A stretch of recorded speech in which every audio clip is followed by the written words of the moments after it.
all been waiting anyway, so I figured I'd cut that timer short, being it's a second go around. Had a little bit of a program crash there, so I apologize for the wait. But with that said, welcome to Meet the Polymaker. I am your host, Nikor, also known as Joel.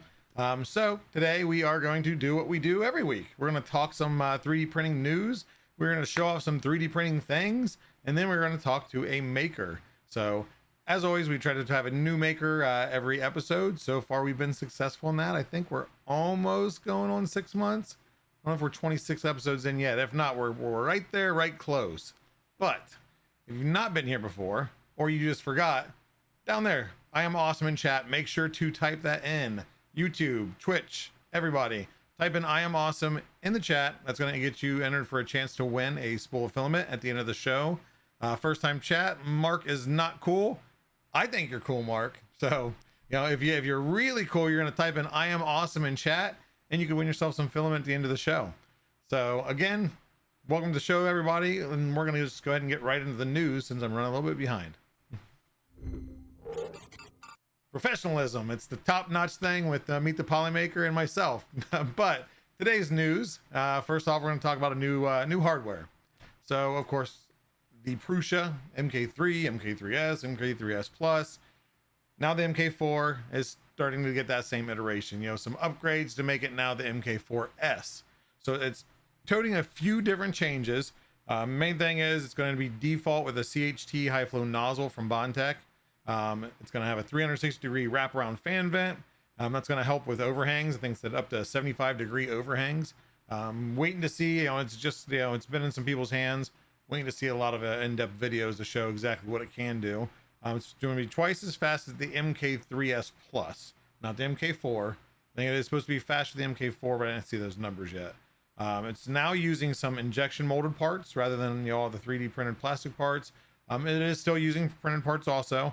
Some of those are now printed in Prusament's PC blend carbon fiber filament, as opposed to, I think they used a PETG and I think some ASA and some later MK3S models. Also with this, they released an app. So now they are on board with the app stuff. Of course, there's no cameras by default in the Prusa printers, including the XL. But you can, I think, add like a cell phone, some USB webcams. There was just talk about it in the Hangout a night or two ago. So there's going to be some functionality there, but of course, you know, be able to remote control. I don't know the functionality. I haven't downloaded the app myself yet. I don't have one of the new printers, but still cool that they're catching up with everybody. The price itself is going to be the same as the MK4, which was $1,099 assembled and $799 for the do-it-yourself assemble, your kit to assemble. That's not including taxes, shipping, import fees if there are. Other than that, if you already have an MK4, what I thought was actually pretty nice is the upgrade to make your MK4 the MK4S is only $99. So not super expensive. We'll see what it's capable of doing. They have made great printers in the past. The MK4 has been a solid printer also. It's very stable, but speed wise, quality wise, yeah, time will tell. Just keep your eyes peeled on all those reviews, hitting YouTube probably anytime now. Next up, this is a headline that's near and dear to my heart. For those that you are skilled and use Fusion 360, Blender, Meshify, I don't know all the different ones. Hats off to you. I don't have the patience to learn those at this time. Therefore, 3D Builder was my go-to. Now, this is built into Windows, not built into. You do have to download on the Windows Store, but it is coming to an end. So right now, if you have it, cherish it as long as you can. You can't find it through the app of the Windows Store, but you can find it if you go through the website, which then will link you and allow you to still download it and install. How long that's going to be, I don't know. Now 3D Builder, I didn't realize was out for so long. It was created in November of 2013 and came with Windows 8. So Windows 8, but it has honestly been a good tool for starters. And you know, I use it a lot for I want to say remixing, editing other files, adding text to, whether it's debossing, embossing, etc. There's a lot of powerful tools in it, and it's a lot easier to pick up than some things. Not as easy as Tinkercad. That's still a great starter. But this is just another starter with a few more extra features. But again, I guess Windows decided it wasn't worth having around anymore. So there you have it. She's going bye-bye. How soon it's completely gone, I don't know. Next up, I wasn't going to do the headline on this. I usually try to avoid the negative stuff, so I'm not going to talk a lot about it. But we have Stratasys. If I, being in news show, I couldn't go without actually talking about it just a little bit. They have went up against multiple people, of course, mainly known Bamboo Lab. That's not their only lawsuit. It's against, I think, 4 other entities, all for patent infringement lawsuits. What this means, we don't know. There's still so many things that can happen, a lot of out of court stuff. It could be just done, canceled, we never hear anything of it, and it's finished. Or it could change some things up. Hopefully, if it does, it's for the better. But if you haven't heard, yes, there is a lawsuit. If you hear about it, there's nothing like Bamboo's not shutting down, Prusa's not closing their doors, Stratasys isn't acquiring all these companies. There's a lot to learn from it. There is a long list. If you search it, do your own research, make your own opinionated guesses at what's going to happen. But I just figured I'd touch on the subject, and that's all we'll talk about there. Next up, we're going to look at repairing phones with 3D printing. So a company based out of Utah, Red Wolf, they were pioneers in 3D printing industry with phone accessories. Now they're still doing accessories. Obviously, cases are going to be one of the main things, but working with it's Motorola, but it's their Motorola mobility department on bringing 3D printing to repair shops. So what they're doing is shifting 3D printing into repair to revolutionize the repair industry, obviously, but give shops the ability to 3D print genuine Motorola OEM tools on site. This things like what you see here, like jigs, spacers, everything to line everything up. Part wise, I didn't see any of the information there yet, just mainly the tools that I guess are kind of consumable in most shops where they have to order them when they break. So now they're getting that option out to shops to be able to print them themselves to have a faster turnaround. Their calculations are it reduces repair times by 30% by not having to wait on new parts, jigs, and things like that. So thought it was very interesting to see that in the phone industry. And last but not least, I think about every episode now we have something about homes. What I wanted to touch here today is homes are seeming to be built in plethora in Texas. I don't know if Texas is trying to be the capital of 3D printed homes, but every article I read, anything new company, new printers, concrete printers, all seem to reside in Texas. Of course, there's 3D printed homes throughout. I have one 20 minutes from my home, but last week we touched on luxurious homes in like a little neighborhood. This time we're going to talk about Wolf Ranch, which is again outside of Austin, which is what the last article was about. And this whole group, they're using Icon's Vulcan concrete printer. They can print an entire house without moving the printer. So some of those do have to be realigned as you're getting larger homes, but these are building 1,500 to 2,100 square foot homes. And the workers then finish off the roof, the doors and the windows, and obviously floor finish. A lot of these places are keeping exposed walls on the inside, so there's no drywall, there's no paint. That's up to the person living in the house or paying for it. All of them are set to come with solar panel system and smart home tech. But the thing about Wolf Ranch, the main thing I would talk about is it's going to be the largest 3D printed neighborhood in the world. Now that can be surpassed in record time nowadays with the way printers work and the way this is being adapted more throughout the world. But just thought it was very interesting to see that Austin, of all places, is going to have the largest 3D printed neighborhood.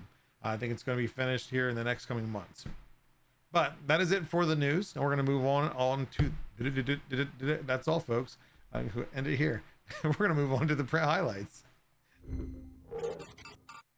And first up, we're going to see a Dummy 13, which is modeled by Sousa. Hold on, I had to move my window because I don't have cue cards on these anymore. Sousaphone. There we go. This is printed by community member Andrew. And Dummy 13, I'm surprised it hasn't taken more of a trend. I mean, a lot of people are printing them, but they are so fun. They're so cool to see. And just to pose, I've got, I think a scientist somewhere around here that we've modified. It's got a beaker. It's got a molecule sword. There's all sorts of edits you can do. Deadpool is the big popular one right now, but a very cool model. It is available on printables. I think it's also in Maker World across the board, but printables is where it originated. It is a free download. It's a fun download. You can do it small. There may or may not be one attempted to be a little bit larger. for 3D Printopia. We'll see how that works. But thank you, Andrew, for that share. Next up, this is one I seen on Twitter first, and then I was really excited when I seen it shared on our show off prints in Discord. This is a print by Corgia, and they are Warhammer minis. They had each had different names, but there's 4 characters, and I wasn't gonna put all that on there. All of them are modeled by Titan Forge, available on Things, and these are miniatures, and these are printed in silk, which at first I would have not guessed that until I zoomed in, like, I'm like, okay, no, it's the Polymaker's Polylite PLA silk. So beautiful, especially the detail he's got on there. I don't know, I'm going to assume probably a 0.2 nozzle and a very slow speed, but they came out amazing. And like I said, pictures never do it justice. These are miniatures, they're not like scaled up things. So thank you for that print. Next up, we've always had we pretty much always have a dragon on the show. Last week we had a alicorn dragon. I had it already in the show, in the scenes, and I saw this one, so I made sure to save it for this week's episode. So this is a print by Ten Talon. It is the alicorn dragon, again by Cinderwing, available on Patreon, Mini Factory, Things, Cult 3D, everywhere, I think. But I chose this because the colors look amazing. Now the Silk Rainbow is not Polymaker. We don't hold that against anybody, because regardless, this print is awesome. I love the contrast, the pink and the white and the rainbow. How Ten Talon was able to paint it up that way. Awesome print. I held off last week because I already had one, so I'm sharing it this week. So I hope you all enjoy it as much as I do. Next up, we're going to see something different. We're going to see TPU being used for a Hue Forge. So TPU, you usually see parts, gaskets, shoes. This is going to be the first that I've seen of a Hue Forge, or even just a 2D image printed in layers of TPU, different colored TPU. This was printed by Danny from Neokoi Prints. I believe it's a custom Hue Forge. I don't know if it was AI generated, but either way, done on Hue Forge by Danny. I don't think it's available anywhere. He might have put it up somewhere. So just watch Neokoi Prints on Twitter, and I'm sure he'll post it if he hasn't already. But there you go, a flexible picture. Just a cool thing you can do, especially something I see big time gamers with like the roll up maps and everything else. Here you go. This is the start of it. So it's a really awesome way to use it. And last but not least, I've seen the progression of this, and it's finally finished.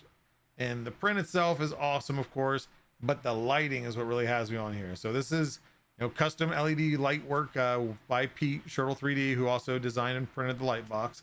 And it is available on shirtle.com for those interested. This is sanctioned off, so you can't see it, but each one of those lines, it actually has chambers inside this light box, so that way he can light up the individual sections of it. And there's all sorts of, he had wireless RGB lights that he can program to look like fire, to stack on top of each other, one color on the F, one color on the B. So just an awesome print. Had to definitely share this one once he got it posted finished. So thank you, Pete, as always, for all the light boxes you create. And catch him and Danny both as our ambassadors for Hue Forge and light boxes on our Discord. They have great presentations if you're wanting to learn to get into any of those two things. But that is all with the prints today.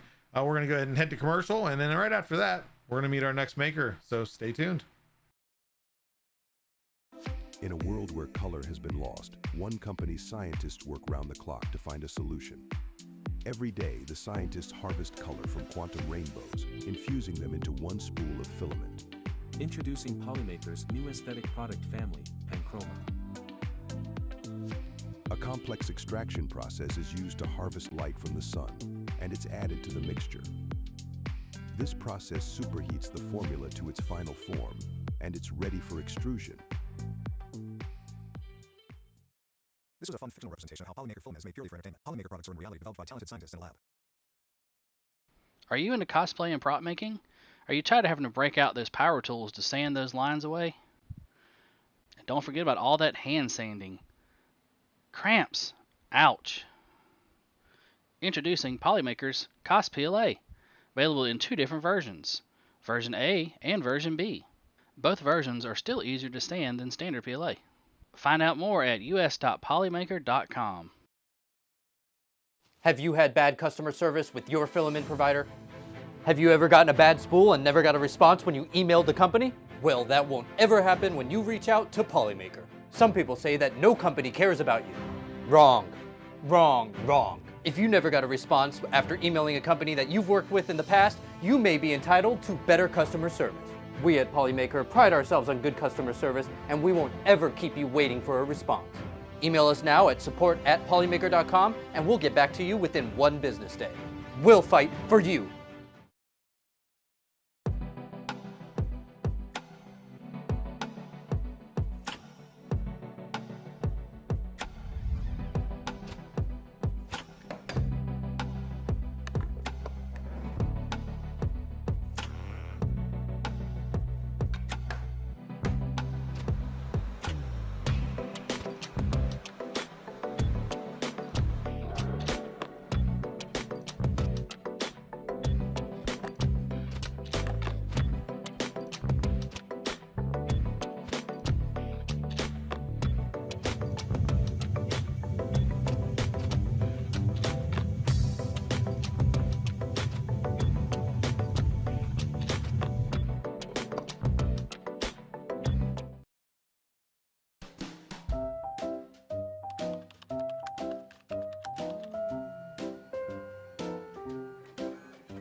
And welcome back to the show. So we are here to meet our next maker, and let's get right to it.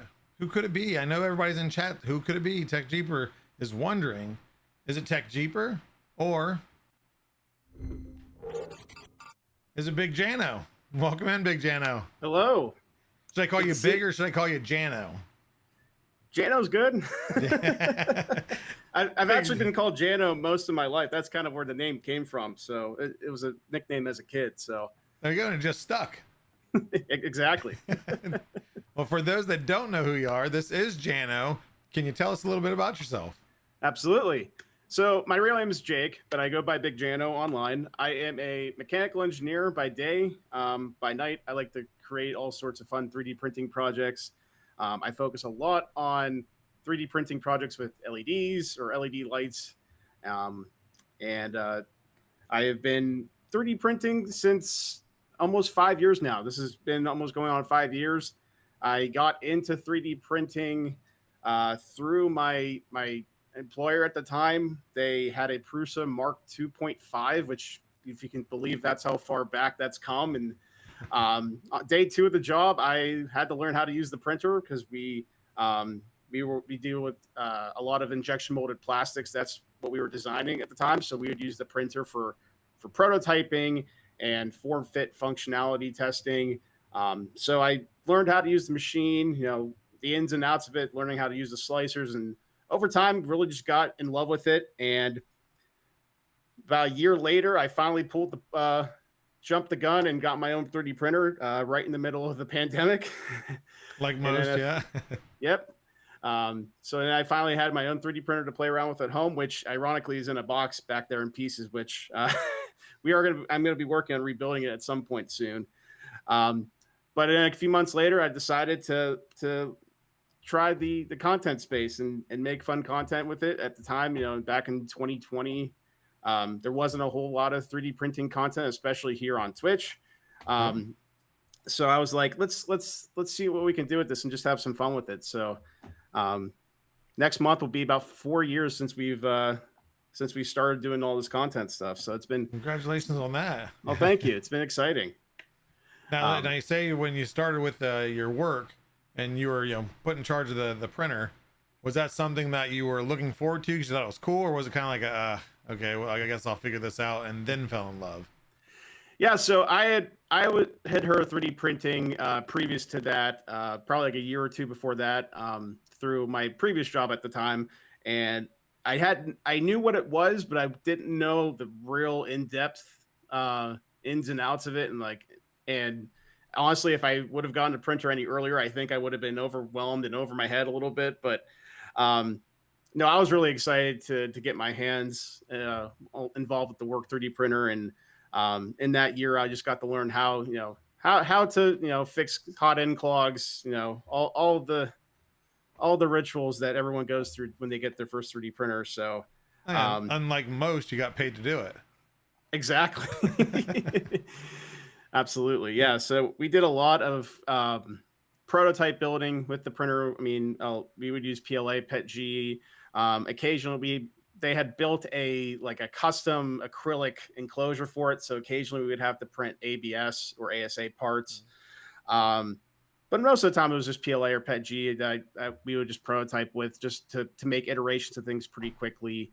And especially in the injection molded plastics industry, it's very useful to have. I learned a lot about. I had no knowledge prior to when I started there about injection molding and the whole, all the processes behind it and all the design things you have to know in order to design and to design the tooling and to make sure it can actually inject the plastic into the mold correctly, and all sorts of things, accounting for warpage in parts, especially in specialty materials, especially with nylons.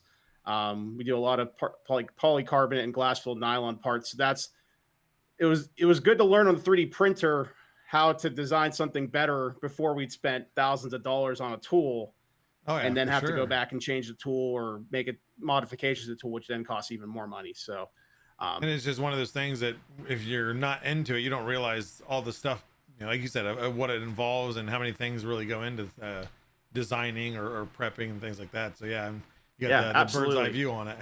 Yeah, no, and as an engineer, it's been a blessing to know how to learn 3D printing, and because as many know, what you make design on a computer doesn't always translate to how it functions in reality. Once you put things together, sometimes things still don't fit, even though the computer says it does. So it's always it's nice to have, and usually, film, it's fairly inexpensive. So if you make a mistake, it's easier to make a mistake on a 3D printed part versus a much more fancy manufactured part.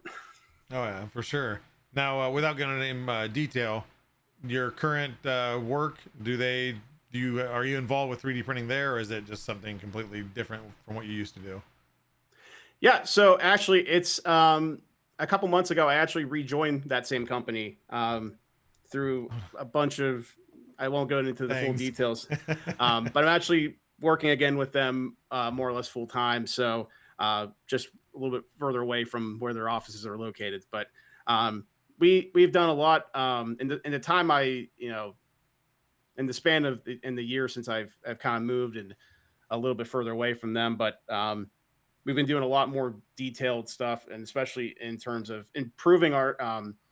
So it's parts that go onto like interface systems to kind of, without going too much detail. So interface systems that could so plastic housings, injection molded rubbers that go inside electronic PCBs. They all get housed together, and then these interface devices like HMIs, if you're familiar with those, you can put them in a boat, you can put them in a vehicle, stuff like that. So it's really helped me, just become a better engineer, better designer, improve my design skills, and it's been really great. I work with a bunch of really great people and really smart people too. So I work with some pretty great people too. But now with you said your printer that you started with is currently in a box. So is this right a custom thing or a DIY, or what is it? So back in 2020, I had gotten an Anycubic Mega X, which was Anycubic's version of a large format printer. This was before their Cobra series. It didn't last very long. They discontinued the printer after 2.5 years or so. It still works great. Going to be rebuilding it with a new board better. I'm probably going to clipperize it a little bit because the firmware back in 2020, 3D printer firmware wasn't the greatest. I've had a couple of instances where I would catch it, the hot end start smoking out of nowhere. So The whole thermal runaway stuff. yeah, stuff that I think a lot of us probably take for granted nowadays with all these newer printers that, that's automatically built into the firmware. Not necessarily the case with the printer in the back. And, but it did great for being a starter 3D printer. It had the manual leveling knobs on the corners of the bed. So I had to learn how to level the bed well. I had to basically create my own slicer profiles for it. So it really taught me a lot about the ins and outs of just understanding these machines to a much deeper level, which makes it easier for repairing things. Well, that's, I think, I'm sure there's people in the chat that are somewhat new or even relatively new to the 3D printing world. They don't understand of, Simplify 3D and Cura, and just not having any real profiles. You had to create everything. You had to test. It was 100 prints before you got a really, really good print. And now people are spoiled of, oh, it's a bamboo. I just select bamboo X1C. Oh, it's an Ender 3. That's all it is. And then you got a pretty well optimized profile. There, some tweaking can be done to some of them, but still, I mean, it's pretty much print and go. So yeah, with you and I and many others, starting off that way was rough, but it's nice that once you get past that point of being frustrated and you stick to it, of what it can become, for sure. Absolutely. It's really helped create a really good baseline for other profiles I made in the future for some of my other machines in the back. I currently have 4 3D printers, not including the one that's in the box. I have 3 functional ones right now. But I've been able to take those base profiles and Cura from the 80 cubic printer and was able to modify the Solval. I have an SV06 Plus in the back. I have an FO Sun Super Racer Delta, and then the Prusa XL in the other corner over there, which I'm currently in the process of trying to fix. The one filament sensor's been giving me issues lately, but yeah, I've been able to. It's been nice to take that base profile and then just modify it along the way and improve the profile. I'm still using Cura version something from probably 2 years ago, so it's a little outdated, a little bit, but it still works for me. And I always kind of recommend that to anyone that's new into the hobby, is that, if it works for you, it works for you. What works for some person may not work for others, but for me, it's worked for me. And until it doesn't work for me, then I'm gonna keep using what I think and works. Then we throw stuff and kick things and yell profanities. So absolutely. You said the Prusa XL, is that the one you said you're working on a filament sensor? Yeah, so the one, I think there's 2 sensors to it. There's a side sensor and then there's a sensor inside of the tool head. I think the side sensor is going bad, or but basically it would stop. As of late, it was stopping like every couple seconds to swap filament, even though there was no filament changes. And it's been an interesting ordeal with that printer. Other than that printer has been fantastic. It's besides the long wait for it, it's been. I was like, you were kind of one of the early adopters, weren't you? Were you in like the first wave of orders? I ordered on day one, probably like an hour or 2 after they announced it, and then that same day, ironically, I remember that day because that was also the same day in my old car that the transmission belt blew. So I was thinking at the time, just spent this money on a printer now. Great, I might have to get that down payment back. Yeah. And then you got the was it the 5 tools, or how many tools or tools? I just have the one tool right now. Okay. Yeah, no, I would love to upgrade to either the 2 or 5 tool at one point when it's financially able to. I think that'd be cool. I was gonna probably upgrade when I was getting the printer, but at the time it was 600 plus days since I ordered it. I'm like, I just want the printer. Yeah, I'm gonna change it up and make it wait longer for sure. Exactly. It was like another month wait just to get the 2 or 5 tool heads. So at that point, I'm like, just get it here. And then when you said the SV06 Plus, and then the Prusa XL, and what else is the other running printer? The FL Sun Super Racer Delta. Super Racer. So that one's also, I got that in 2022. So it's a couple years old. It still is a great printer. I use it for a lot of quick PLA parts or prints. It can print pretty fast for PLA. PETG, you have to slow it down a little bit. It's not the V400 or the newer FL Sun printers, but it's still a good printer, and it's fun to watch. I love Delta printers, and they're I just think you might be. I don't know. This isn't official, but I think you might be my first guest that doesn't have a Bamboo Lab printer. I do not. Is there anything you don't like about them, or just you have you have a good range anyway for size and speed and everything anyway. Yeah, no, I've thought about getting a Bamboo at times, especially for doing any type of multicolor prints where I'm not doing the manual color swaps. But honestly, for what I've needed the printers for, I haven't needed a huge need for it. That doesn't mean I wouldn't consider getting one in the future. Or if anybody wanted to give you one, right? Anybody out there? Now, of course, you said one of your things that you love printing, and this is actually this is the first thing that I think I first met you at Murph last year, the year before, and I remember the very first thing, what made me come to your table was the big nozzle light. So it was. Have you always been into like RGBs and lighting and things like that, or is it it went well with the 3D printing stuff? How did that all work? So I've always kind of had an interest in projects like that. Initially, it kind of stemmed from just wanting to have a cooler gaming setup where, you see the store-bought light LED panels like the ones I have back there, and realizing that a set of 6 of them costs $200 is insane. So I was like, oh, let's just try to 3D print some. And, we've done a couple different designs. This is actually this was one from my very first design of set of wall panel lights that I've done. These were the original ones I did, these triangle based ones.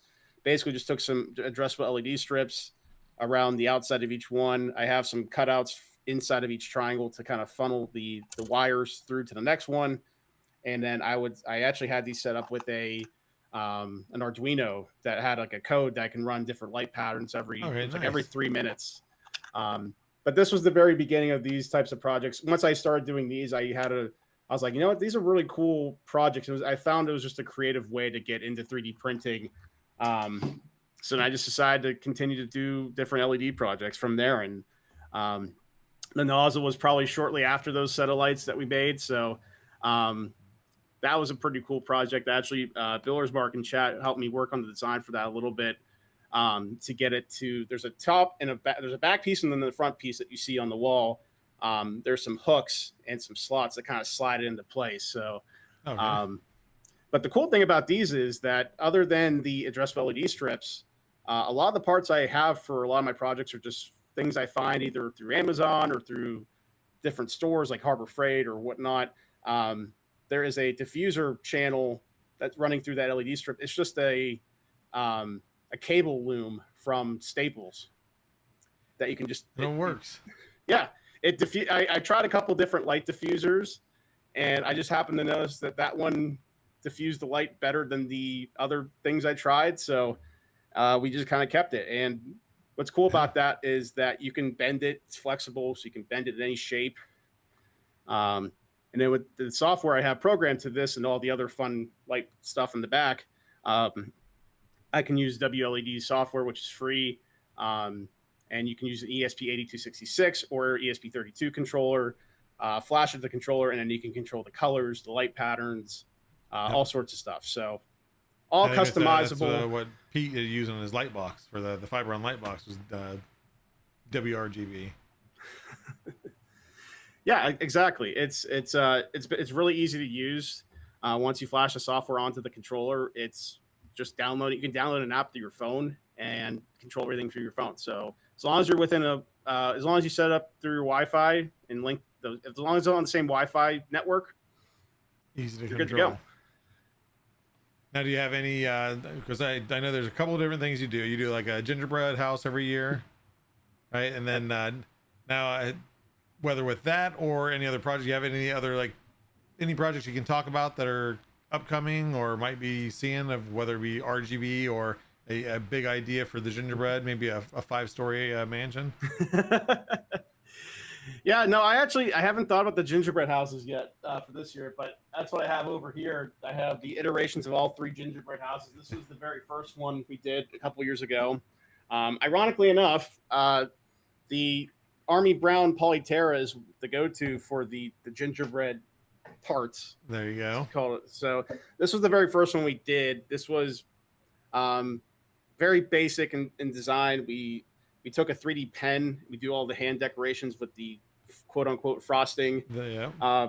We did these like 3D printed gumdrops that we designed, but it's so cool to see like year after year. We've done this for 3 years now, and we've iterated every single year. So this is currently this year's or this past year's house, and so this was actually the Army Brown Polyterra was the base color, and then the other colors are from the holiday pack this year. So the red and the green and the white were all from the holiday pack this year. So perfect use of all the colors. Yeah. And like you said, it's funny to see the first one, and the second, and then the third. And you typically, I know at least last year, as when I started catching you more, was you design these on your stream, don't you? Absolutely. Yeah. So a lot of the projects we work on, we work on live on my Twitch channel. And then we also do some full length videos on some of the projects once they're done over on my YouTube channel. But yeah, a lot of times I usually stream a couple days a week on my Twitch channel. Usually like Tuesdays and Thursdays are kind of what I've been doing for the last couple of years. And it's what we, that's kind of the purpose of the stream, is to work on the projects and like hang out at the same time with everybody in the community. And it's cool to see, and I also do a lot of 3D modeling in Fusion 360 as well. So you'll see the modeling, the design, the printing, and the putting everything together like throughout the entire process on the stream. So we like to, it's always cool to see at the end of the day, after, say a couple weeks, a fully finished project. And it's cool to share that with the community as a whole. So well, and it almost becomes a slightly educational stream too, because like you said, if you're doing that and using it, even for those that don't use Fusion or that kind of use it, they're seeing tips and tricks that you're doing, whether you're really saying, hey, do this and do this next, they're getting to witness that. So absolutely. I got caught a few things, is I still haven't dove into the big 3D printing or 3D modeling softwares, but I usually watched your stream, like I said, when you were doing the gingerbread last year, and it's just haven't dove in yet. Yeah, it's there's a little bit of a learning curve. For my day job, I use SolidWorks, and I've used SolidWorks for almost 10 years now. So that's like the one I'm really, really good at. But unfortunately, it's not cheap for a hobbyist use license. If you want like a full use license, it's like $10,000 a seat, which it's expensive, which is why I use currently. We sell a lot of prints. Yeah, absolutely. I mean, I know they do have the $99 version now, which I haven't tried yet. I might look into that in the future, but I've been using the free Fusion 360 version that as long as you're not making quote unquote like X amount of money per year off of it, which I don't know how they would figure that out anyway. Yeah. But yeah, it's funny because actually there's times where we'll be modeling in the stream and I'm learning from chat like how to do things in Fusion 360, or if I get stuck on something, or if I can't sketch something the way I want to, chat's always there to kind of steer me back in the right direction at times. So that it's pretty cool to have that interaction with them for sure.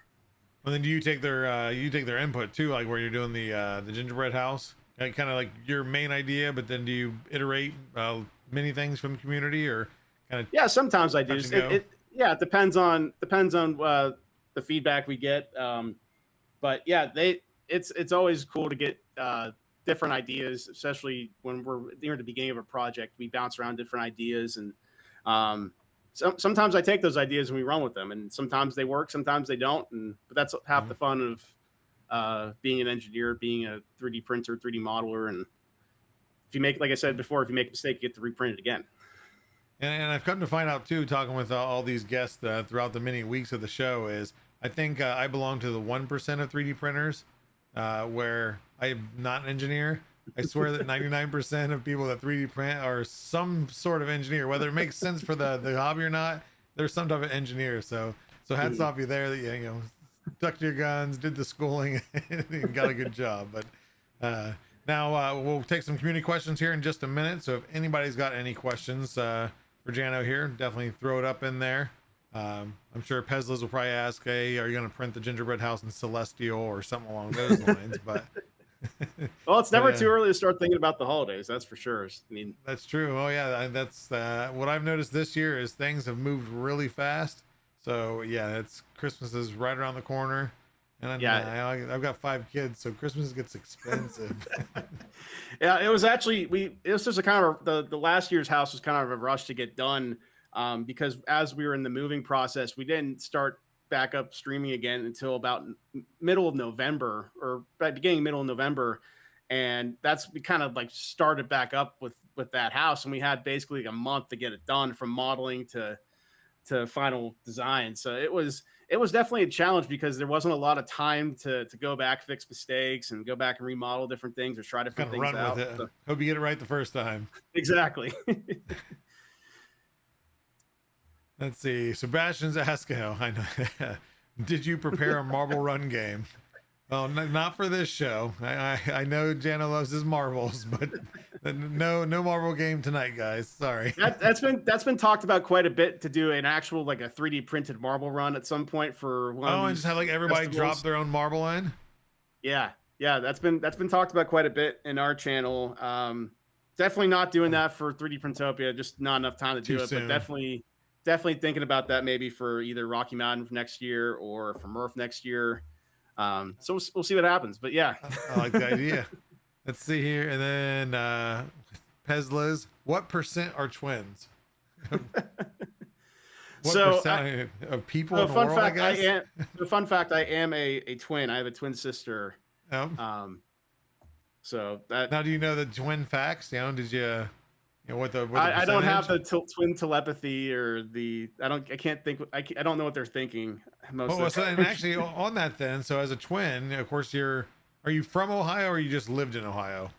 So I grew up in Northeast Ohio. I was born and raised there. I lived there for the first 23 years of my life. I went to school up there. And then after I graduated college, I moved down to Florida for my first job out of college. And I was down there for 6 years for a couple different jobs. And then now I'm back up here after 6 years, up in a little outside of where I grew up, but in Western Pennsylvania. So for the Ohio question, what I was leading to is, you're a twin in Ohio. Did you ever go to, was it Twinsburg, or they have like the national meet of twins where there's, I never went, but I knew people that did go. Yeah, we were never that into the twin thing, but it was, we were very much familiar with it. And I actually knew a few people that did go. I actually there were a couple of people in college I was in classes with that also were twins. So, and I think they went, and yeah, never got to experience it. Maybe one day, but yeah, I think they still have it every year. So let's see. Tech Jeeper asks, I hear you have Big Jano merch coming soon. Are we going to finally get a Yeet Genie? Oh, Tech Jeeper. Maybe customized merch just for coming him. soon. Yeet Keeney, maybe not so much. Maybe as soon as Tech Jeeper agrees to be the model for it, right? Exactly. There you go. Let's see. Builder's Mark is asking, do you enjoy salsa and Oreos? They're hitting all the good questions today. Coming out of the woodwork today.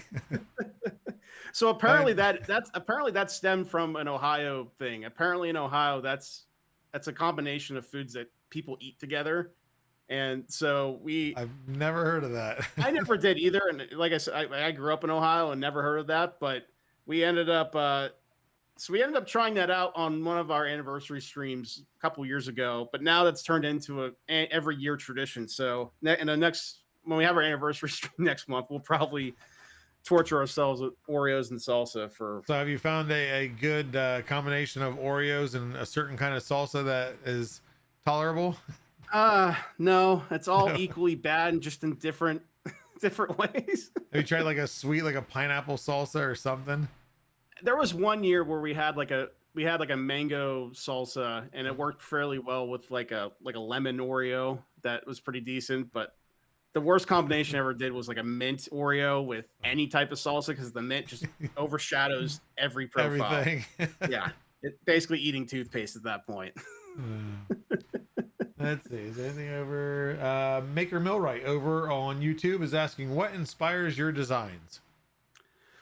That's a good question. So there's nothing like nothing like dead set that inspires me. It's either I know there's a couple channels on YouTube that I've gotten inspired by projects.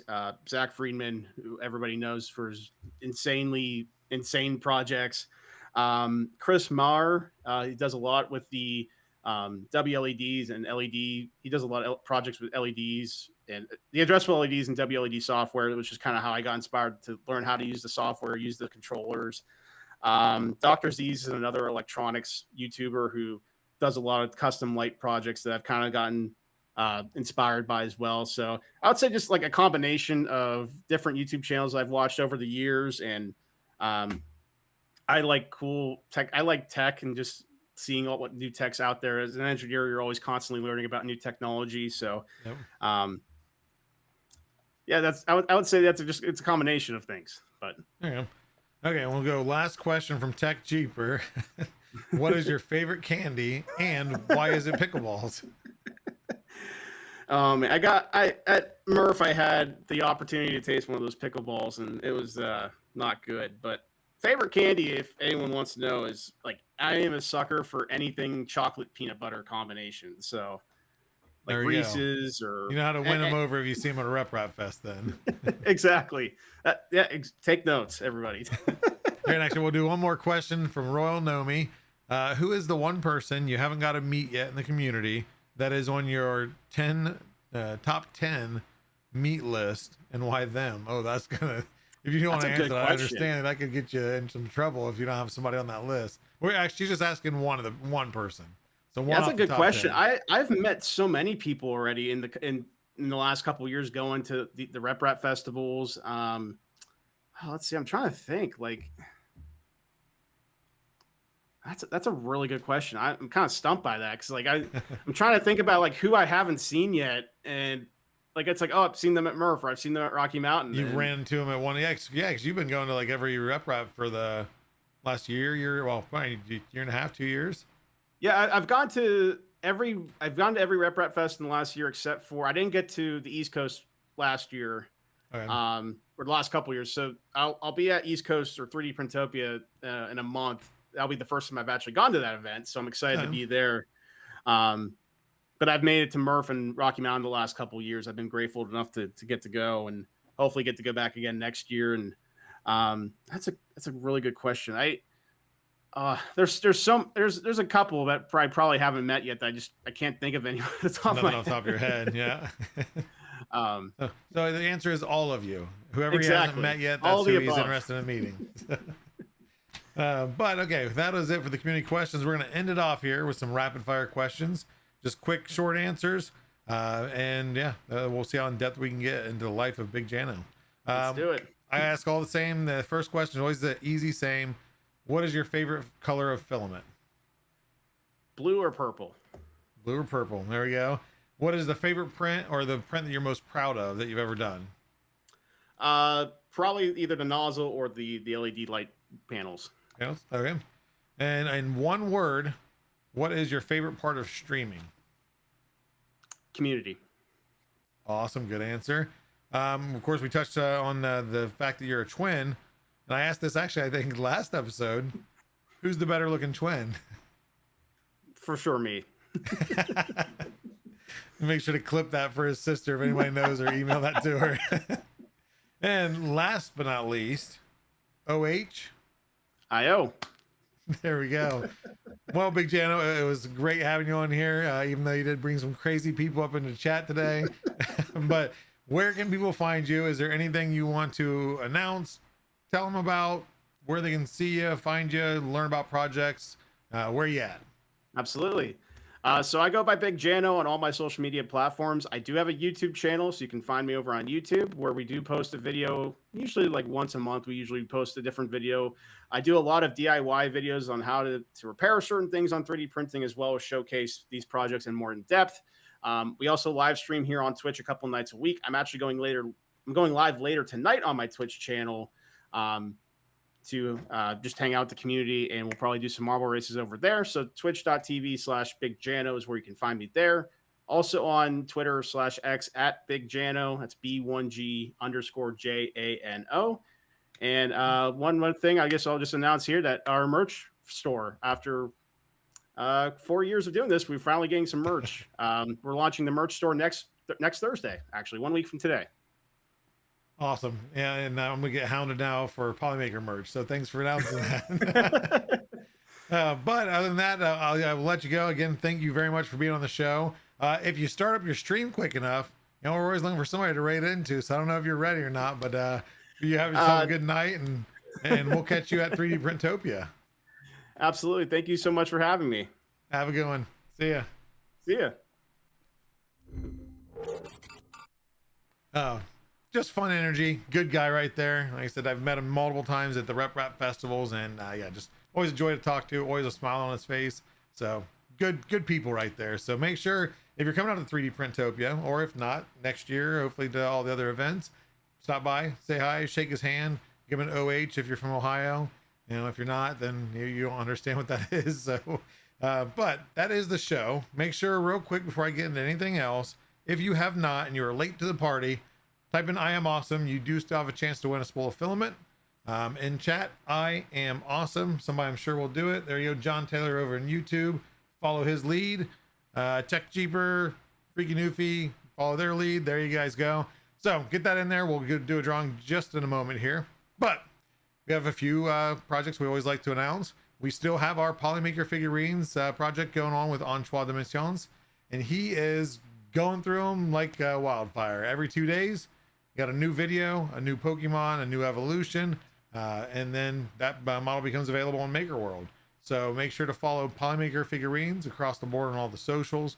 And he's past the halfway mark. I think I remember the last one I just seen today is, I didn't count him, but he's past the halfway mark. So on the home stretch, as they may say. But be sure to follow him. Great guys, put a lot of time, a lot of effort, and a lot of room in his home to store these figures. So definitely give him a follow and like. Of course, there's Polymaker themselves, Polymaker 3D across all the socials, where we do projects, we do shows, we do other fun things, crazy things, zany things, and many more things to come. As community manager, I hope to bring a lot of other stuff to the community, so stay tuned for that. We also have our Polymaker education program ran by Creatrix Brit, and that is again across all the socials, Polymaker_education, and she does videos. I don't even know how often they're doing them, but doing quite a lot of videos, and doing the same kind of routine. Is she showcases a print that you can use for learning, whether it be motor functions, just life in general, food safety, etc. Those models then become available for you to print and use for yourself, for other projects and things for your own children, or babysitting, you know, nurseries, or gifts to other people, teachers. So definitely a fun thing to follow. So make sure to follow, comment if you got an idea or something that you like about it. Make sure to throw them a comment on any of those socials. I'd love to hear the feedback, and just makes it even better. Last to announce is twitch.tv/PezLiz. She does in printing color show every Wednesday. She streams other nights too, some late nights. She's been doing some fundraising, which has been an amazing outpour from community. So definitely support her through that, and through the different shows and things that she does. Again, another fun person. I think always smiles, always wants hugs or handshakes or high fives. So just another good person. If you see her at a rep rap, make sure to say hi to her if you haven't already. If not, she'll probably say hi to you first anyway. So with that said, we're gonna go ahead and get ready for the drawing. Oh, we're at we're 50 entries. So at 51, I'm drawing it. Is there anybody else left out there in YouTube or Twitch land that have not typed in I am awesome? And also, perfect timing, 8:01. That's the first time I drug it on. And here I go rambling, but looks like we're not gonna get that one extra entry, but we're still gonna draw. So good luck to everybody.